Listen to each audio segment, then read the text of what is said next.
La conscience historique est à la base de cette formation citoyenne qui permet aux jeunes de faire face aux enjeux du monde actuel. Globalisation, développement des réseaux sociaux, déracinement, acculturation. Les jeunes africains se doivent de relever la tête en s'inspirant de la saga des grandes figures de l'histoire africaine, à l'image de Cheikh Ahmadou Bamba, El Hadji Malick Sy, Amadou Mahtar Mbow, Aline Sitoé Diatta et le capitaine Mbaye Diagne. L'apprentissage de l'histoire contribue à la formation d'une conscience citoyenne chez les apprenants pour mieux comprendre les débats et enjeux de leur société à la lumière du passé. L'histoire permet donc d'établir les balises historiques de la citoyenneté. Mesdames, Mesdemoiselles, Messieurs, construire la conscience citoyenne à l'aide de l'histoire, c'est amener les élèves à construire délibérément leurs identités sociales respectives, à augmenter les défis de présence et d'ouverture de chacun à l'égard des environnements sociaux proches et éloignés, mais aussi de recul à leurs endroits, à connaître les origines, les facteurs explicatifs de la différence et de la spécificité des identités. Ainsi se construit, grâce à l'histoire, la part de chaque génération à ce fameux rendez-vous du donner et du recevoir grâce à la socialisation de l'intérêt général. Parler de l'importance de l'histoire revient ainsi à analyser la portée et les finalités de cette discipline dans l'étude des sociétés humaines. La loi d'orientation numéro 91-22 du 16 février 1992 stipule que, je cite, l'éducation nationale tend à préparer les conditions d'un développement intégral assuré par la nation toute entière. Elle a pour but de former des hommes et des femmes capables de travailler efficacement à la construction du pays. Également à former des citoyens critiques. Chers invités, malheureusement, force est de constater une érosion de la conscience citoyenne qui touche autant aux valeurs qu'aux règles de vie en société, les plus élémentaires. Et ça manifeste souvent par un émoussement de l'engagement patriotique, la perte de sens de valeurs traditionnelles, le manque de conscience professionnelle, la faiblesse chez bon nombre de citoyens du sens de l'État et des institutions, la faiblesse du sens de responsabilité familiale en ce qui concerne l'éducation et la protection des enfants. Autant de mots qui affectent profondément notre société et hypothèquent gravement les efforts de développement économique et social dans la paix et la démocratie. Il importe d'inverser cette tendance négative et d'installer dans toutes les couches et catégories de la population, en particulier chez les élèves, un comportement nourri par la culture de la citoyenneté, des droits de l'homme, de la démocratie et de la paix.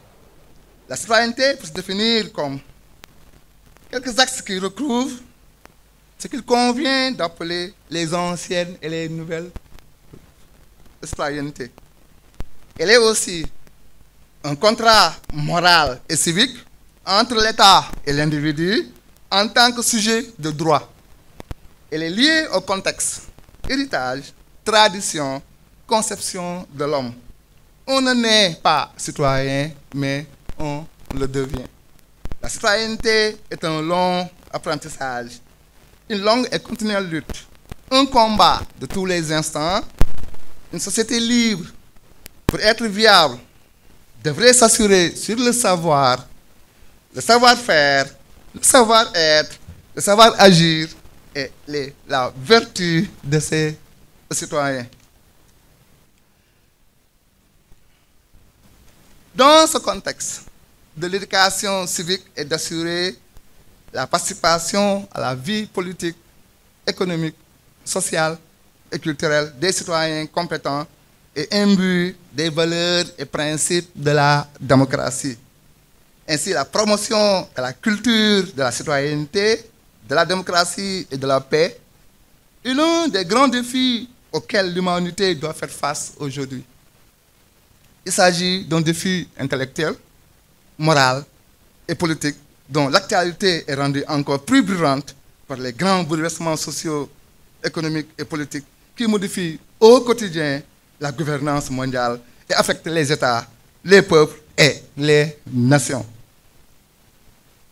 Mesdames, Mesdemoiselles, Messieurs, il faudrait envisager un enseignement permettant aux apprenants de manier des outils pour analyser la société, la penser, la faire évoluer. C'est le souci de Christian Ruby, lequel affirme, je cite, dater les événements, retenir les dates, accompagner ou non des noms, des lieux et des grands hommes, ne contribue guère à la compréhension des changements dans les affaires humaines, à l'établissement de la signification des transformations des visages du monde. Fin de citation. Respecter la nature de l'histoire et lui permettre d'avoir du sens pour nos élèves, ce n'est pas l'organiser selon une trame classique, linéaire et narrative. C'est plutôt lui permettre de former l'esprit pour sa pratique. Former le citoyen à l'école par l'histoire est un enjeu. C'est former le jugement, l'esprit critique, c'est former un homme, c'est former un individu social. Mesdames, Mesdemoiselles, Messieurs, comment y parvenir? Ces formules nous apparaissent particulièrement intéressantes dans la mesure où elles permettent de calculer les 3 compétences disciplinaires au programme. Interroger les réalités sociales à l'aide de la méthode scientifique adaptée à l'histoire. Interroger les réalités, construire, consolider l'exercice de sa citoyenneté à l'aide de l'histoire avec un rôle actif de l'élève dans ses apprentissages et de son autonomie. L'enseignement veille à faire émerger les représentations qu'ont ces élèves de l'objet de l'enseignement-apprentissage afin d'utiliser ou de construire à partir d'elles un ou des obstacles.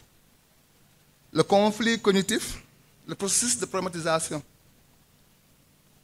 Ce processus permet à l'élève d'accéder aux différentes heuristiques propres à la méthode historique et par le fait même donne à l'élève la possibilité de consolider ses compétences lui permettant d'atteindre le niveau de citoyenneté participative ou orienté vers la justice sociale.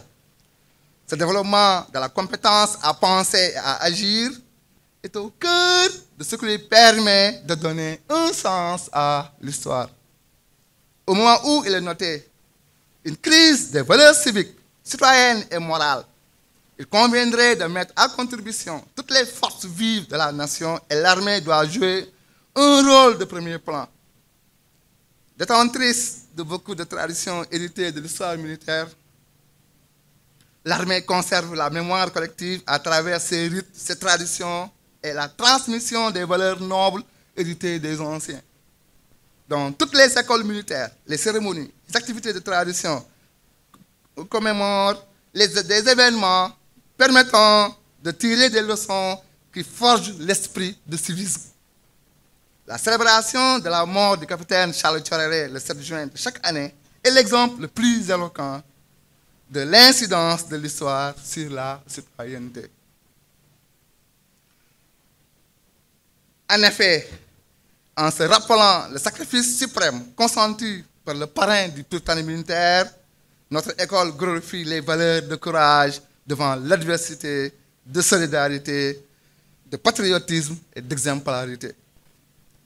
Dans ce monde caractérisé par l'individualisme, le matérialisme et la promotion des contre-valeurs, le civisme et la citoyenneté seront pour le pays le meilleur rempart pour la préservation des équilibres, la sauvegarde de notre nation et la garantie de son développement.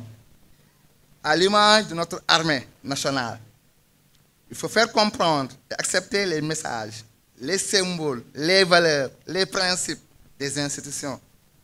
Comme prévu, il est temps d'introduire l'épreuve de citoyenneté et de droits de l'homme au bac et dans toutes les universités.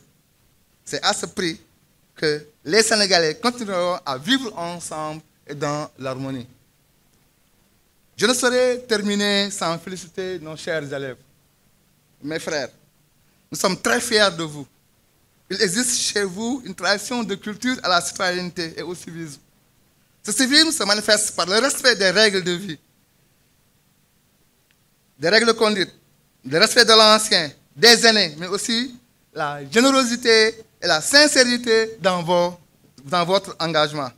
Vous avez le sens des devoirs collectifs au sein de cette société. Vous avez la qualité du bon citoyen.